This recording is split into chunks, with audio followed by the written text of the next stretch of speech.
하나님께서 주시는 말씀은 고린도후서 9장 6절로부터 11절까지의 말씀입니다. 고린도후서 9장 6절로부터 11절까지의 말씀, 우리 자리에서 일어나셔서 함께 말씀 받도록 하겠습니다. 교독하시겠습니다. 제가 먼저 읽겠습니다. 이것이 곧 적게 심는 자는 적게 거두고 많이 심는 자는 많이 거둔다 하는 말이로다. 그 마음에 정한 대로 할 것이요 인색함으로나 억지로 하지 말지니 하나님은 즐겨내는 자를 사랑하시느니라. 하나님이 능히 모든 은혜를 너희에게 넘치게 하시나니 이는 너희로 모든 일에 항상 모든 것이 넉넉하여 모든 착한 일을 넘치게 하게 하려 하심이라. 기록된 바 그가 흩어 가난한 자들에게 주었으니 그의 의회가 영원토록 있느니라 함과 같으니라. 심는 자에게 씨와 먹을 양식을 주시는 이가 너희 심을 것을 주사 풍성하게 하시고 너희 의의 열매를 더하게 하시리니 너희가 모든 일에 넉넉하여 너그럽게 연보를 함은 그들이 우리로 말미암아 하나님께 감사하게 하는 것이라. 아멘. 이 말씀은 하나님께서 주시는 말씀입니다. 자리에 앉으셔도 좋습니다.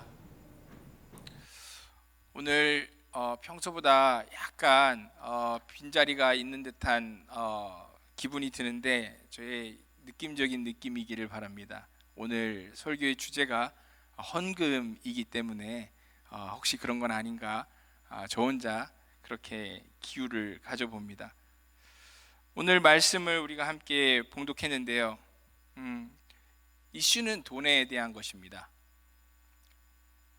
주후 56년경에 마케도니아에 있었던 바울이 고린도에 있는 성도들을 향해서 이 세 번째로 편지를 쓴 그 이유는 헌금을 해야 되는 필요성을 그들에게 알려주기 위해서였습니다. 사실 고린도 교회는 매우 부유한 교회였습니다. 일단 고린도라는 도시 자체가 부유한 도시였기 때문입니다. 고린도는 위치적으로 당시 그리스의 그 육상과 해상 교통의 그 교차점에 위치하고 있었기 때문에 사람과 모든 재화가 몰려드는 그런 중심 도시였습니다. 그 넘쳐나는 돈이 사람들을 쉽게 방탕하게 만들고 타락하게 만들기도 했기 때문에 오죽하면 지중해 일대에 고린티주마이, 고린도 사람 같다라는 관용어가 있을 정도였습니다. 바로 음란하게 산다라는 뜻이었습니다. 그런데 그런 고린도에 하나님의 사람 바울이 도착했던 것입니다. 49년경에 그의 그 두 번째 전도 여행을 통해서 바울은 고린도라는 도시에 도착을 했고 무려 1년 6개월 정도를 이 도시에 머물면서 복음을 전하게 되었습니다. 바울은 예수님의 제자가 되었던 브리스길라와 아굴라라 하는 유대인 부부를 만나 그들과 함께 천막 만드는 일을 하면서 스스로 자비량으로 선교 자금을 벌어가면서 이 이방인인 고린도 헬라 사람들에게 복음을 전했습니다. 그 결과 놀라운 일이 일어났죠. 하나님을 알지 못했던 이 이방인들이 하나님을 경외하고 예배하기 시작했고 예수를 알지 못했던 이들이 예수를 그리스도로 자신의 하나님으로 구주로 믿고 구원받게 되었습니다. 더 나아가서 그런 믿음의 증거로 고린도 교회 성도들은 다양한 성령의 은사들을 받게 돼서 방언을 말하기도 하고 그 방언을 통변하기도 하고 심지어 예언하는 이들이 나타나기까지 했습니다. 바울 사도는 그렇게 믿음 안에서 빠르게 자라나는 고린도 교회를 뒤로하고 또 다른 도시들을 향해서 전도 여행을 계속 해나갔죠. 그리고 4년여의 그 시간이 지나서 사도 바울은 고린도 교회를 향해서 편지를 또 쓰게 됩니다.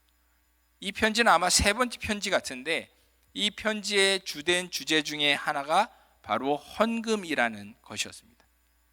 한마디로 고린도 교회 성도들이 헌금 좀 했으면 좋겠다라는 것이 그 메시지였습니다. 왜냐하면 당시에 이스라엘 땅은 극심한 기근으로 인해서 예루살렘에 있었던 유대인 성도들이 경제적으로 심각한 고통을 받고 있었기 때문이었습니다. 당시 바울이 머무르고 있었던 그 마케도니아 교회는 지역적으로 교회 스스로 사실은 극심하게 가난한 상태였습니다. 하지만 놀랍게도 이 마게도니아 교회는 자신들보다 더 경제적으로 어려운 상황 가운데 있는 예루살렘의 형제 자매들을 위해서 풍성한 구제 헌금을 거두는데 망설이지 않았습니다. 그들은 자신들이 힘에 미치는 것에 넘치도록 자원을 해서 헌금을 했는데, 연보를 모았는데, 그 이유는 이 죄인들을 위하여서 자신의 것을 모두 내어주신 예수 그리스도의 그 은혜를 생각을 할 때에 자신들의 삶도 비록 그렇게 넉넉하지는 않지만은 자신들보다 더 힘든 형제들을 위해 자신들이 가진 것을 나누는 것이 옳다라는 그런 결단이 있었기 때문이었습니다. 하지만 고린도 교회 성도들은 조금 달랐습니다. 그들은 마케도니아 성도들과 비교할 수 없이 부유한 사람들이었지만 자신들의 그 가진 것을 하나님께 그 물질적으로 드리는 것에 있어서는 늘 인색한 면이 있었습니다. 부유한 이들이 더 인색하다는 것이 참 아이러니하지만 그것이 참 인간의 민낯일지도 모르겠습니다. 왜 과거 바울이 1년 반이라는 짧지 않은 시간을 고린도에 머무르는 동안 천막을 만드는 노동을 하면서 스스로 생활비와 사역비를 충당했어야만 했을까요? 생각해 보건대 그 고린도 사람들이 타인에게 조금이라도 나눌 줄 아는 사람들이었다면 사도 바울이 그렇게 사역에만, 복음에만 집중하지 못하고 일을 병행해야 했을까요?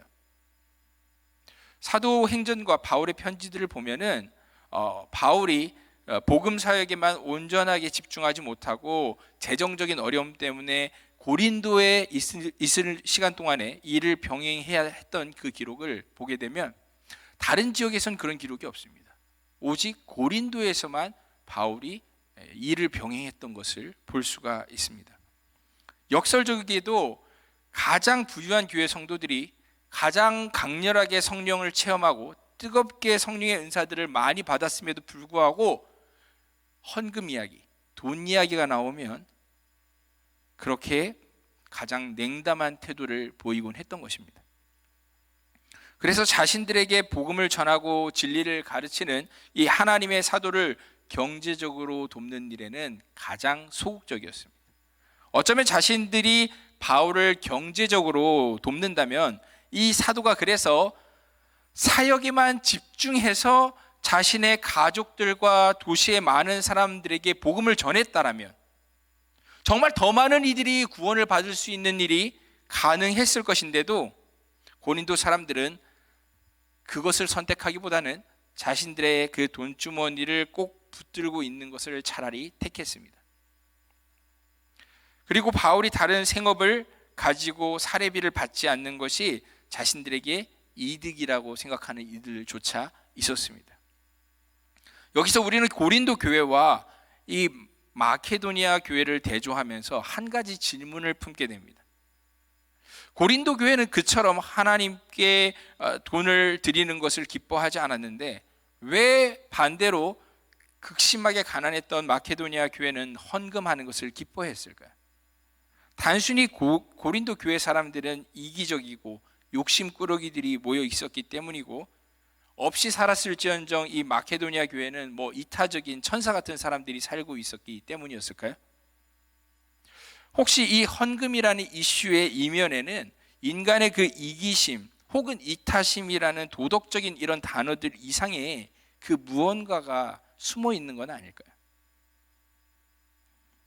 제가 유학 시절에 살았던 그 텍사스 북부 지역으로부터 그 위쪽 오클라호마 지역은 정말 비옥한 농업지대입니다. 차를 몰고 달리다 보면은 몇 시간 동안 계속 지평선 끝까지 밀이나 옥수수의 작물들이 자라고 있는 것들을 지겹도록 볼 수 있습니다. 그런데 바로 그 풍요로웠던 지역이 100여 년 전에 1930년대에는 미국에서 가장 황무한 땅이었고 문제가 많은 지역이었습니다. 그때 당시 지금도 미국 교과서에 학생들이 계속 언급하는 더스트 보울이라는 사건이 있었는데 무분별한 개발과 지력을 소모시키는 잘못된 농법으로 인해서 땅이 급속도로 황폐화되어서 그 어마어마하게 넓은 지역들이 완전 사막화되고 먼지 구덩이가 되었던 그런 사건이 있었습니다. 존 스타인백의 소설 분노의 포도가 바로 그 사건을 배경으로 쓰여진 책인데, 여러분이 한번 상상해 보십시오. 매일 모래바람이 불어와서 눈 뜨고 자고 일어나면은 모든 것이 다 덮여져 있는 그런 상황에서 여러분들이 농부라면 과연 용기를 내서 씨앗을 심을 수가 있겠습니까? 바람이 회오리를 불어 모든 것을 날려버리는 가운데 파종을 한 씨앗들마저 다 하늘로 날아가 버리는 상황에서 여러분들은 또 용기를 내서 씨를 뿌릴 수가 있으시겠습니까? 문제는 그 재앙이 언제 끝날지 몰랐다는 겁니다. 그런데도 불구하고 시간은 계속 흘러서 이제 파종 시기를 놓쳐 이제 뿌리지 않으면, 정말 이제 마지막으로 뿌리지 않으면은 가을이 되면 그 곡물을 추수를 아예 기대도 못하는 그런 시간적인 촉박함, 그런 상황까지 이제 겹치는 상황에서 여러분들에게 남아있는 것은 마지막 씨앗, 종자 씨의 한 자루라고 한다면 여러분들은 그래도 용기를 내서 또 씨를 뿌리겠습니까? 종자 씨를 뿌리는 것이 이런 상황에서 잘하는 행동일까요? 아니면 안 뿌리는 것이 잘하는 행동일까요? 아니면 그 씨앗마저 마지막으로 빻아서 빵이라도 하나 구워서 먹고 그 땅을 버리고 떠나버리는 것이 차라리 지혜로운 행동일까요? 모든 것이 이 불확실한 상황에서 사람은 두려움을 가질 수밖에 없습니다. 사람을 두렵게 만드는 것은 불확실성입니다. 불확실한 미래가 사람을 두렵게 만듭니다. 문제는 두려움입니다. 씨앗을 뿌려도 두렵고 씨앗을 안 뿌려도 이런 상황에서는 두렵습니다. 그 두려움이 사람의 이성을, 판단을 마비시킵니다. 그래서 최선의 선택이 무엇인지 헷갈리게 만들고 거기서 잘못된 선택을 하게 만듭니다. 그렇다면 저는 질문합니다. 어쩌면 우리가 헌금이라는 문제, 돈이라는 문제를 마주할 때 우리의 믿음에 있어서 가장 근본적인 도전은 사실 두려움의 마음이 아닐까라고 저는 질문하고 싶은 것입니다. 그렇습니다. 이 두려움이라는 것은 늘 우리의 그 믿음의 가장 큰 대적 중에 하나입니다. 사람이 두려움에 빠지면 사리 판단이 흐려지고 이 불확실한 미래와 환경으로부터 자기 자신을 지키기 위해서 최대한 이기적이고 방어적으로 변하게 됩니다. 그것을 결코 나쁘다고 말을 할 수가 없습니다. 왜냐하면 두려움이라는 것은 우리 인간이 가지고 있는 너무나 깊은 본능이기 때문이죠. 그런데 기억할 것은 이 불확실성이 우리를 두려움에 빠뜨림과 동시에 아이러니하게도 믿음을 위해서도 그것은 필수적인 요소라는 것이죠. 히브리서 11장 1절은 믿음은 바라는 것들의 실상이요 보이지 않는 것들의 증거다라고 말씀하고 있습니다. 이처럼 모든 것이 눈에 보이고 명확하다라고 한다면은 우리가 믿음을 가질 필요가 없습니다. 제 앞에 여러분들이 지금 앉아 계시는데 여러분들이 제 앞에 앉아 계시는 것이 분명하다라고 믿습니다. 이렇게 제가 이야기를 한다면 그게 얼마나 넌센스입니까? 그냥 그건 사실일 뿐이죠. 하지만 눈에 보이지 않으시는 영이신 하나님께서 지금 이 예배 가운데 함께 하시고 우리의 예배를 받고 계신다라는 것에는 우리의 믿음이 필요합니다. 가끔 그 생각이 흔들릴수록 더 강한 믿음이 필요하죠. 이처럼 두려움과 믿음이라는 것은 굉장히 평행된 관계에 있습니다. 그런데 그렇기 때문에 우리는 헌금하는 것이 늘 두려운 겁니다. 이 불확실하고 두려운 세상을 살면서 나 자신을 지키고 나 자신을 안락하게 만들 수 있는 수단인 이 돈이라는 것을 뚝 잘라가지고 하나님께 드린다라는 것은 정말 믿음이 있어야 되는 행동인 것이죠. 더 큰 액수를 드릴수록 사실 더 큰 믿음이 필요하고 더 규칙적으로 헌금을 드릴수록 더 흔들리지 않는 굳은 믿음이 필요하죠. 머릿속으로는 하나님께 내가 가진 모든 것들을 드려서 나의 그 믿음을, 마음을 표현하고 싶다고 생각은 해보지만 내가 그 어떤 믿음으로서 행동을 하기도 전에 어떻습니까? 늘 두려움이 그 사이를 파고들곤 합니다. 가정해 보십시오. 만일 여러분이 그 모래 폭풍 속에서 앞날을 알지 못해 어떻게 해야 될지 몰라서 두려움에 떨고 있는 농사꾼인데, 지난밤에 하나님께서 여러분들 꿈에 나타나 오늘 밤이면 모래 폭풍이 마지막으로 끝날 것이다. 그러니 너는 내일 아침이 되면 일찍 일어나 밭을 다시 갈고 씨를 뿌려라. 그렇게 말씀하신다면은 여러분도 어떻게 하시겠습니까? 여러분들 그 마지막 종자씨 주머니를 들고 나가시겠습니까? 안 나가시겠습니까? 물론 여기서도 노아가 120년 동안 하나님의 말씀만 믿고 방주를 만들었던 것처럼, 또 아브라함이 하나님의 그 말씀 한마디만 믿고 고향 갈대아 우르를 떠난 것처럼 우리에겐 여전히 믿음이 필요합니다. 하지만 그 믿음을 들여서 마지막으로 한 번 더 씨를 뿌리기로 결심을 했다라면은, 그래서 여러분들이 정말 결정을 했다라면 그러면 얼마만큼 씨를 뿌리시겠습니까? 한 줌 뿌리시겠습니까? 아니면은 가지고 있는 것 중에서 한 대 정도를 덜어서 뿌리시겠습니까? 아니면은 자루 전체를? 아니면 마지막으로 저당까지 잡혀서 빚을 내서 최대한 종자를 더 사다가 다른 사람들이 버리고 떠난 빈밭까지 씨를 한번 뿌려보시겠습니까? 이 비유는 마치 우리의 헌금 생활을 묘사하고 있습니다. 우리가 하나님과 그분의 나라가 실제한다는 것을 믿지를 않는다면 사실 이 헌금이라는 단어에 대해서 고민할 필요가 전혀 없습니다. 하지만 우리 하나님의 약속 가운데, 우리가 하나님의 그 약속 가운데 헌금을 심기로 결정을 했다면, 이제 우리 두려움의 대상은 내가 너무 헌금을 많이 해서 호주머니가 비는 것이 아니라 너무 적게 헌금을 해서, 즉 이 순간 적게 씨를 뿌려서 시간이 지난 후 추수날이 왔을 때 거둘 것이 적어질 것을 걱정해야 하는 것입니다. 무슨 말인지 이해하십니까? 그런데 흥미로운 것은 오늘 본문 고린도후서 9장을 통해서 바울 사도는 고린도 성도들의 그 헌금에 대한 관점을 수정해 줄 때에도 똑같이 씨 뿌리기의 비유를 하고 있다는 것입니다. 6절은 말씀하죠. 이것이 곧 적게 심은 자는 적게 거두고 많이 심은 자는 많이 거둔다 하는 말이로다. 그게 상식이라는 겁니다. 바울은 헌금을 제가 앞서 가정한 것처럼 농사, 즉 씨 뿌리는 일에 똑같이 비유하고 있습니다. 우리는 이 비유를 통해서 첫 번째로 헌금이라는 것이 일종의 투자라는 사실을 생각해 보게 됩니다. 헌금이 투자라고요? 여러분, 저는 지금 여러분들에게 어떤 인정이나 도덕에 호소하고 있는 것이 아닙니다. 아니면 그냥 맹신하고 한번 묻지도 말고 한번 드려보라고 이야기하는 것도 아닙니다. 헌금이라는 것은 결코 자기 자신을 돌보지 않는 이타심에서 드려지는 것, 아니면 감상적인 자기 희생으로 드려지는 것이 아닙니다. 엄밀히 말해서 헌금은 일종의 주식이나 부동산 투자와도 같은 투자의 영역이다라고 성경은 말하고 있습니다. 말씀을 잘 묵상해 보십시오.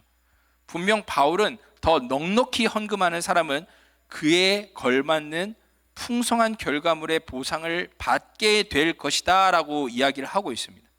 더 정확하게 말하면 우리가 하는 정확하게 헌금의 양만큼 언젠가 우리가 돌려받을 그 무언가인지 모르겠지만 그 돌려받을 것의 양 사이에는 직접적인 어떤 정비례 되는 상관관계가 있다라는 것이죠.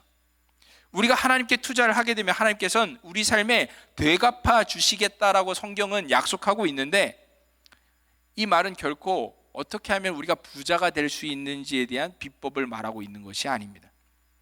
더더군다나 바울도 이 편지를 받았던 고린도 교회 성도들에게 부자가 되게끔 이 말을 하고 있는 것이 아니고, 그리고 이렇게 그들을 꼬셔서 더 많은 돈을, 헌금을 얻어내려고 하는 것은 더더욱 아니었습니다. 바울은 단지 헌금을 하는 것은 분명히 그것에 수반되는 두려움이 있는데 그 두려움을 이기고 하나님의 나라의 그 사업 가운데 가치 있는 투자를 하기 원하는 그 믿음의 사람들에게 지금 용기를 더해주기 위해서 어떠한 투자의 원리를 가르쳐주고 있는 것입니다. 이 투자에 대한 말씀은 불확실성에 대한 그 두려움 때문에 헌금하기를 두려워하는 사람에게 참 좋은 소식입니다. 그 이유는 이 투자의 배당을 결국 해주실 분이 누구라는 겁니까? 하나님이시기 때문인 거죠. 하나님이십니다. 우리가 이 본문 말씀을 읽을 때 두 번째로 우리가 깨닫게 되는 사실은 우리가 가진 그 돈의 원래 주인이 하나님이시라는 사실입니다. 미국의 노스포인트 처치의 담임 목사님 앤디 스탠리 목사는 헌금 생활에 있어서 이 세상에 두 종류의 그리스도인이 있다라고 이야기합니다. 자기가 쓰고 남은 것을 헌금하는 그리스도인이 있고, 먼저 헌금부터 하고 남은 것으로 자기가 살아가는 그리스도인이 있다라고 말합니다. 이 둘 다 헌금을 한다는 점에 있어서는 지혜로운 최소한의 투자를 하는 투자자의 삶을 살고 있다라고 말할 수 있습니다. 하지만 이 둘 사이에는 엄연한 차이가 있죠. 우선 먼저 자기가 쓰고 남은 것을 헌금하는 그리스도인들은 결코 이 사람들이 탐욕스럽기 때문에 그렇다, 이기적이기 때문에 그렇다라고 비난받을 필요가 없습니다. 이런 성도들은 자신의 삶을 필요를 채울 책임이 자기 자신에게 있다라고 믿기 때문에 자기 삶을 일단 먼저 살고, 그리고 남은 돈을 하나님께, 남은 것이 많으면 많이 넉넉하게, 적으면 적은 대로 적게 하나님께 드리는 이들입니다. 반면에 먼저 헌금을 하고 남은 것으로 살아가기로 하는 그리스도인은 자신이 가진 모든 것이 하나님께 속한 것이라고 믿는 성도들입니다. 그렇기 때문에 날마다 일용할 양식을 채우는 책임이 내가 아니라 누구에게 있다? 하나님께 있다고 약간은 뻔뻔하게 믿는 사람들이죠. 그렇기 때문에 이런 사람들은 자신을 하나님의 돈을 전적으로 위임받아 일종의 관리하는 청지기로 여깁니다.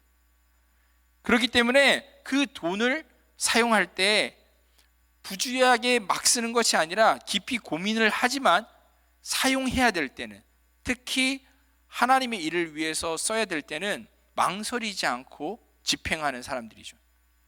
왜냐하면 어차피 그 돈은 따지고 보면 내 것이 아니라 하나님의 것이라고 믿기 때문인 거죠. 여러분, 자기 자신이 이 두 종류의 사람들 중에 어떤 모습의 헌금자라고 생각하십니까?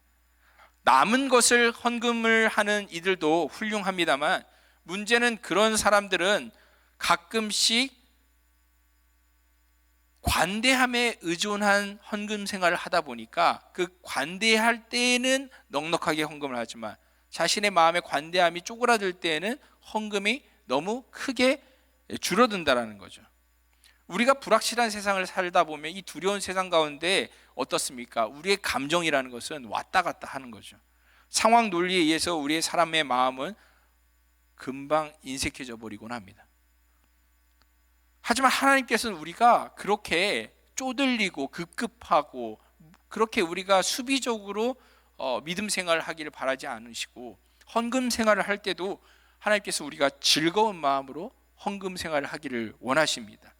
그렇기 때문에 사도 바울도 7절에서 이야기하죠. 각각 그 마음에 정한 대로 할 것이요 인색함으로나 억지로 하지 말지니 하나님은 즐겨내는 자를 사랑하시느니라. 그렇습니다. 그렇기 때문에 두 번째 부류의 사람들에게 있어서 먼저 헌금부터 하는 것이 그런 이들에게는 논리적으로 타당한 것입니다. 이런 이들은 하나님께서 모든 것을 소유하시고 다스리신다고 생각하기 때문에 하나님 나라의 이익을 위해서 자신이 먼저 투자를 하고 모든 것을 소유하시고 다스리시는 그 하나님께서 결국에서는 그 투자에 언젠간 배당을 주실 것이라는 생각 가운데 나머지를 자신의 삶을 위해 쓰는 것을 합리적이라고 생각하는 거죠. 하지만 이런 사고방식이 정말 첫 번째 사람들, 자기를 위해 돈을 먼저 쓰고 헌금을 남은 것으로 하는 성도들에게는 너무 도전적인 삶으로 느껴질 수 있습니다. 우리가 알아야 될 것은요, 하나님께서는 그런 그리스도인들이 인색함으로나 억지로가 아니라 스스로 설득되어져서 즐거운 마음으로 하나님 나라에 그 믿음으로 투자를 할 수 있기를 기다려 주시는 분이시라는 겁니다. 그런데 만일 쓰고 남은 자투리 돈을 하나님께 헌금하거나 아니면 그러다가 아예 헌금하기도 힘들어하는 투자자들의 모습이 있다면 하나님 어떠실까요? 하나님 아쉬울 게 전혀 없으십니다. 하나님께서는 이 세상 가운데 예정된 수많은 투자 파트너 그 후보들의 목록을 가지고 계십니다. 하나님께서는 어느 정도 값진 투자의 기회를 주시기 위해 우리를 기다려 주실 수는 있지만 결코 우리의 돈만 필요로 하시는 분이 아니시죠. 마가복음 12장을 보면 어떤 가난한 과부가 두 렙돈, 우리로 치면 한 2,000원도 안 되는 작은 헌금을 하나님께 드리는 이야기가 있습니다. 그 모습을 보신 예수님이 뭐라고 이야기하십니까? 내가 진실로 너희에게 이르노니 이 가난한 과부는 헌금함에 넣는 모든 사람보다 많이 넣었도다. 그들은 다 그 풍족한 중에서 넣었거니와 이 과부는 그 가난한 중에서 자기의 모든 소유 곧 생활비 전부를 넣느니라 이야기하셨습니다. 무슨 말입니까? 이 과부가 헌금함 앞에서 의지했던 것은 이것으로 내가 무엇을 할 수 있다, 내 삶을 어떻게든 채울 수 있다라는 부분이 아니라 자신의 삶을 채워주시겠다고 하신 그 하나님의 약속을 이 과부는 믿었기 때문에 자신의 남은 소유를 드릴 수 있었던 것입니다. 지금도 하나님께서는 우리에게 모든 영역에 있어서 끊임없이 질문하십니다. 너는 나를 믿느냐? 그렇게 하시면서 우리에게 돈, 헌금이라는 것을 통해서도 끊임없이 질문하시죠. 예수님께서 너희가 하나님과 재물을 겸하여 섬기지 못하느니라 라고 말씀하신 것을 우리가 기억해야 합니다. 만일 우리가 하나님께서 내 모든 것의 원래 주인이라는 것을 진짜 믿는다면 우리의 헌금 생활에는 분명 어떤 우선순위에 있어서의 약간의 변화가 발생될 거라 믿습니다. 세 번째로 헌금은 하나님의 계획과 맞춰 우리의 인생 방향을 설정해 줍니다. 9절은 이렇게 말씀하죠. 기록된 바 그가 흩어 가난한 자들에게 주었으니 그의 의가 영원토록 있느니라 함과 같으니라. 바울은 여기서 그가 가난한 사람들에게 후하게 나누어 주었으니 그가 행한 의가 영원히 지속될 것이다 라는 시편 112편의 말씀을 약간 애매하게 인용하고 있습니다. 이 구절을 신학적으로 깊이 파헤치고 해석하지 않다 하더라도 우리는 바울 사도가 전하는 어떤 기초적인 가르침이 무엇인지 쉽게 눈치챌 수 있습니다. 바울은 고린도 성도들에게 하나님으로부터 받은 그 은혜의 선물들, 특히 이 돈, 물질을 하나님 나라를 위해서 나눌 때에 우리는 우리가 붙들고 고민하는 우리의 그 종자 주머니보다 더 큰 세상을 지고 계신 하나님의 계획에 동참할 수 있게 된다라고 가르치고 있습니다. 즉 하나님께서는 하나님의 일의 결과를 바라보면서 어떤 합리적인 투자를 하는 것을 넘어서서 그분의 주권을 인정하고 기쁨으로 헌금하는 성도를, 더 나아가서 하나님의 위대한 계획에 적극적으로 동참하려고 하는 하나님의 그 사역에 무엇을요? 파트너를 찾고 계시는 겁니다. 하나님께서는 파트너를 찾고 계십니다. 함께 투자할 동업자를. 이것은 억지로 되는 일이 아니죠. 이 파트너십이라는 것은, 동역이라는 것은, 동업이라는 것은 자발적인 것이고 상호적인 것입니다. 만일 진짜 하나님의 동업자가 되어서 일을 한다면 어떤 일이 일어나겠습니까? 생각해 보십시오. 전능하신 하나님께서 자기 파트너가 하나님 나라의 일을 동업하다가 자기가 너무 많이 투자한 나머지 탕진해가지고 망하게 되는 것을 기뻐하시겠습니까? 그래서 그 파트너의 재정적인 실패가 하나님의 그 일에 걸림돌이 되고 흠이 되고 티가 된다면 하나님께서 그것을 보고 계시겠습니까? 이것은 믿음의 문제라는 것입니다. 믿음의 문제라는 거죠. 마지막으로 네 번째로 우리가 배우는 사실은 조금 이게 무슨 경영학적인 표현 같지만 이런 생각밖에 안 들더라고요. 좋은 서비스는 반복되는 거래를 낳는다. 이게 무슨 말이냐? 8절에서 바울은 담대한 약속을 하죠. 하나님이 능히 모든 은혜를 너희에게 넘치게 하시나니 이는 너희로 모든 일에 항상 모든 것이 넉넉하여 모든 착한 일을 넘치게 하게 하려 하심이라. 이 한 절로도 부족해서 바울은 10절과 11절에서도 설명을 덧붙입니다. 심는 자에게 씨와 먹을 양식을 주신 이가 너희 심을 것을 주사 풍성하게 하시고 너희 의의 열매를 더하게 하시리니 너희가 모든 일에 넉넉하여 너그럽게 연보를 함은 그들이 우리로 말미암아 하나님께 감사하게 하려는 것이라. 무슨 의미입니까?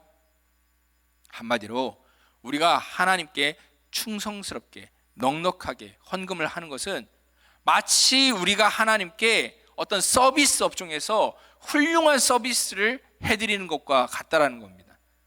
제가 유학 시절 동안에 꽤 오랫동안 가지고 있었던 직업이 식당에서 일하는 웨이터였는데, 제가 다른 거 몰라도 늘 웃고 인사를 잘하다 보니까 그런 저 때문에 찾아와 주는 단골들도 몇몇 있었습니다. 제가 했던 것은 아주 작은 웃고 인사하는 서비스죠. 그런데 이 작은 서비스에도 단골이 생겨났던 것처럼 우리가 하나님께 정성으로 헌금을 드린다라면 그것은 정말 하나님을 우리가 최대한 서비스하고 섬겨드리는 것과 같은 것이죠. 그렇기 때문에 우리가 헌금을 통해 하나님을 최선으로 섬겨드린다면 하나님께서는 우리에게 어떻게 하십니까? 단골이 되어주십니다. 내 인생의 단골이 되어주시는 거죠. 더욱더 우리의 삶 가운데 더 많은 기회를 주시기 위해서 더 많은 일들을 함께 하시려고 찾아와 주십니다. 하나님께서 결정적인 어떤 위대한 일을 이루려고 하실 때 사람의 중심을 보시는 하나님께서 누구를 찾으시겠습니까? 누구를 찾으시겠습니까? 우리 중에 헌금하지 않는 일을 찾으시겠습니까? 헌금하는 일을 찾으시겠습니까? 너무나 당연한 일입니다. 그렇다면 어떻게 헌금을 하는 것이 옳습니까? 자기의 그 소유가 모두 실상 하나님이 맡기신 것이라는 것을 깨달은 청지기처럼 헌금해야 되겠죠. 그러면 어떻게 그것을 구체적으로 실천할 수 있느냐라는 거죠. 아주 간단하게 4가지 방법론을 소개하고 싶습니다. 첫 번째는 할 수 있으면 먼저 드리는 헌금을 좀 떼어 보십시오. 이 먼저 드리는 헌금은 나의 경제생활, 가계부에 있어서 중요한 하나의 그 부분이 아니라 가장 앞선, 가장 중요한 항목으로 늘 자리 잡고 있어야 합니다. 때론 우리의 관대함이 역할을 하기도 하는데, 우리 보통 사람들이 관대한 마음을 가지는 것은 내 손에 넉넉하게 뭔가가 있을 때죠. 월급 봉투가 월급 들어오는 날에 통장에 딱 숫자가 찍히는 날 우리의 마음의 관대함은 최고점을 찍습니다. 바로 그때 우리 관대함이 사라지기 전에 제일 좋은 한 덩어리를 하나님께 떼어 놓는다면 그건 정말 지혜로운 행동입니다. 만일 여러분들이 어떤 소중한 손님을 식사 시간에 초대를 했는데 그분이 늦는다라는 거예요. VIP가 어쩔 수 없이 다른 사람들 먼저 식사하라고 하니까 식사는 시작해야 되겠는데 어떻게 하시겠어요? 그분을 위해서, 그 사람을 위해서 식사를 남겨놓는 것, 여러분들이 고민을 할 때에 다 같이 이렇게 젓가락질하고 먹다가 남긴 그 쟁반의 음식을 오신 그 VIP한테 먹으라고 권하겠습니까? 아니면 차라리 다른 깨끗한 그릇에 미리 음식을 정갈하게 덜어둔 다음에 이렇게 따로 준비를 해두겠습니까? 너무나 상식적인 이야기 아닙니까? 우리가 우리 인생에 쓰고 남은 것으로 우리의 주인 되신 하나님을 섬기는 것은 부끄러운 이야기입니다. 제가 두 번째 드리고 싶은 헌금의 충고는 버는 만큼 드리는 그 비율적인 헌금을 정해 두시는 겁니다. 제일 좋은 것이 11조죠. 수입이 작든지 훗날 커지든지 늘 버는 것의 10%의 비율을 정해놓고 헌금을 해보는 겁니다. 11조에 대한 설명을 하기 위해서 율법 이전에 11조를 했었던 아브라함의 사례를 아니면 레위기의 그 11조가 신약 시대에 여전히 은혜의 교리와 어떻게 연결되는지 제가 설명할 수도 있겠지만은 저는 그냥 이 시간에는 간단하게 이야기하고 싶습니다. 생각해 보십시오. 내가 10,000원짜리 10장을 가지고 있는데 하나님께서 한 장만 달라고 하시는 겁니다. 하나님, 그러면 나머지 9장은 어떻게 해요? 네가 하고 싶은 대로 다 해. 좋은 이야기 아닙니까? 어차피 이 10장의 지폐가 다 원래 누구 거냐라는 거죠. 원금이 다 누구 거냐라는 거죠. 우리가 기억할 것은 모든 것이 하나님의 것이라는 거죠. 심지어 내 목숨까지도 하나님의 것입니다. 그런데 하나님께서는 당신의 돈을 관리하는 이 청지기에게 모든 수입의 90%를 주시면서 원금의 10분의 1만 자기에게 달라고 하시는 겁니다. 아주 절묘한 비율이라고 생각하는데, 그럼에도 그게 부담되시는 분은 5%도 좋고요, 아니면 1%도 좋습니다. 해보십시오. 중요한 것은 자신의 수입이 많아지든 줄어들든 일정한 비율로 변함없이 하나님 나라에 이렇게 헌금을 한다는 것은 일종의 적금을 붓는 것과 같은 것입니다. 세 번째로 제가 드리고 싶은 충고는요, 그게 익숙해졌다면 조금씩 더 드리는 헌금의 양을 늘리는 일에도 한번 도전해 보십시오. 우리가 근육이 붙으면 더 무거운 역기에 도전하는 것이 상식 아닙니까? 믿음이 자라날수록 우리의 헌금의 양도 조금씩 키워볼 수 있습니다. 수입의 1%에 시작했다면 2%로 한번 늘려볼 수도 있고요, 10%에서 시작했을 때 15%로 늘려볼 수도 있죠. 하나님께서 우리가 예수 그리스도의 장성한 분량에 닿기까지 우리의 믿음이 늘 자라가기를, 그러기를 원하십니다. 예수님께서 하늘 아버지께 지극히 순종해서 아주 작은 일부터 시작해서 십자가의 죽음이라는 그 큰 일까지 순종하셨던 것처럼 우리도 그렇게 계속 성장하기를 원하시죠.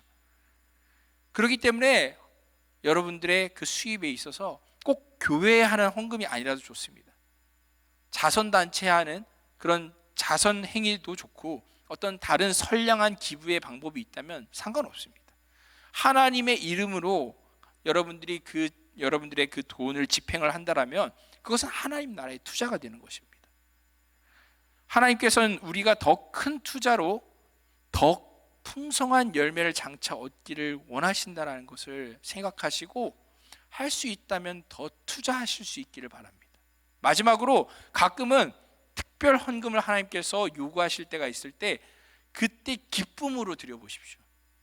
우리가 헌금을 계획적으로 실천한다는 것은 정말 좋은 일이지만, 가끔 하나님께서 우리의 그 계획을 넘나드시면서 우리 어깨를 툭 치시면서 특별 헌금을 요구하실 때가 있을 수도 있습니다. 이것이 사실 헌금 생활의 묘미이죠. 왜냐하면 하나님께서 어떤 기계적인 분이 아니라 진짜 살아계신 분이시구나라는 것을 우리가 이런 순간에 체험할 수 있기 때문입니다. 하나님께서 나에게 어떤 특별한 헌신을 요구할 때 우리는 하나님 나라의 특별한 일에 참여하게끔 특별 초청을 받게 되는 것이기 때문입니다. 요한일서 3장 17절은 말씀하죠. 누가 이 세상의 재물을 가지고 형제의 궁핍함을 보고도 도와줄 마음을 닫으면 하나님의 사랑이 어찌 그 속에 거하겠느냐. 하나님께서는 때로 다른 사람의 필요를 기회로 삼아서 우리의 사랑이, 정말로 하나님의 그 사랑이 우리 안에 살아계신다는 것을 보여주고 싶어 하실 때가 있습니다. 그럴 때 하나님께서 가끔 감동을 주시죠. 특별하게 누군가를 도와라. 특별하게 이 의미인을 위해서 네가 헌금을 더 할 수 있겠느냐. 그것은 기회입니다. 하지만 이 말씀들을 다 들었는데도 헌금에 대해서 여전히 막연한 두려움과 거부감이 있을 수도 있습니다. 그리고 아무리 생각해도 나는 못할 것 같은데 라는 생각이 들 수도 있죠. 하지만 이 두려움이라는 것이 어쩌면 우리와 인류와 뗄래야 뗄 수 없는 숙명적인 본능이다라고 저는 이미 말씀드렸습니다. 그런데 아십니까? 두려움을 이기게 하는 방법은 더 큰 두려움으로 그것을 밀어내는 방법이 있습니다. 제가 예전에 우리 아들 성원이를 치과에 데려가려고 했는데 치과가 너무 무서워가지고 결국에는 막 난리를 쳐가지고 그래서 집에 돌아왔던 적이 있습니다.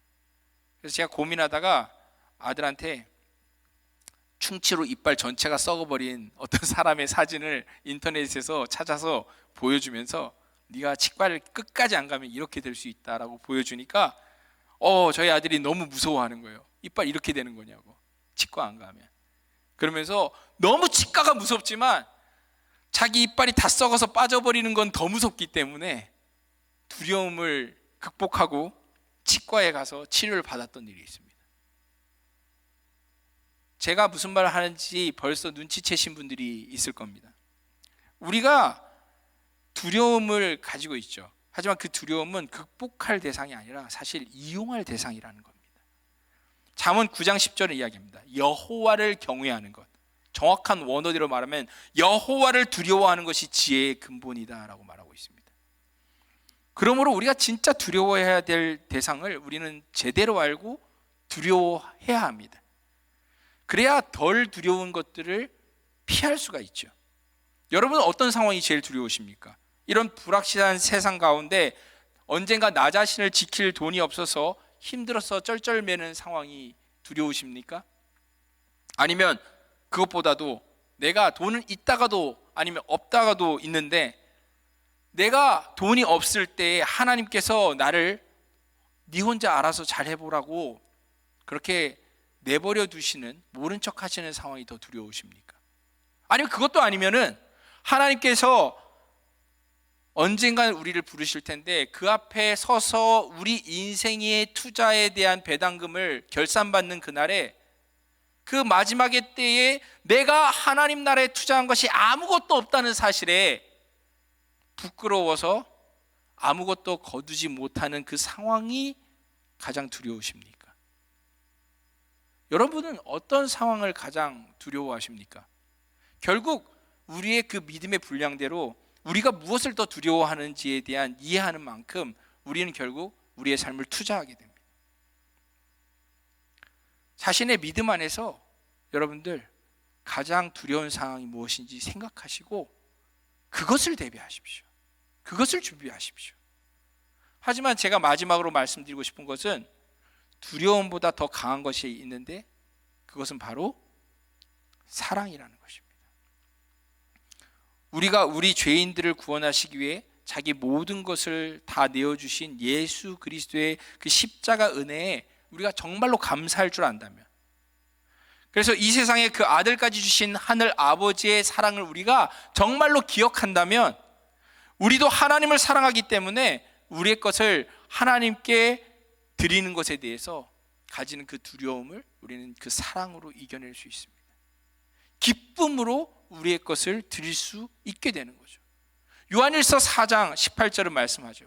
사랑 안에 두려움이 없고 온전한 사랑이 두려움을 내쫓나니 두려움에는 형벌이 있습니다. 두려워하는 자는 사랑 안에서 온전히 이루지 못하였느니라. 헌금은 의무가 아니라 하나님의 놀라운 일 가운데 사랑으로 동참할 수 있는 권리의 기회입니다. 두려움이 아닌 기쁨으로 우리 인생을 심어야 합니다. 앞서 이야기했던 그 더스트볼의 모래 폭풍을 피해서 사람들이 다 그 땅을 버리고 떠나갔을 때 제레미야 클레리라고 하는 농부는 그 땅을 끝끝내 지켰다라는 기록이 남아 있습니다. 그 사람은 오히려 마지막 자신의 모든 것을 투자해서 메시 퍼거슨이라고 하는 가뭄에 강한 종자의 밀을 개발했고 마지막으로 한 번 더 용기를 내서 씨를 뿌렸다라는 겁니다. 그리고 가을이 됐을 때 어떻게 됐을까요? 모두가 떠나버린 그 광활한 땅에 이 사람 홀로 황금 들판에서 막대한 추수를 거둘 수가 있었습니다.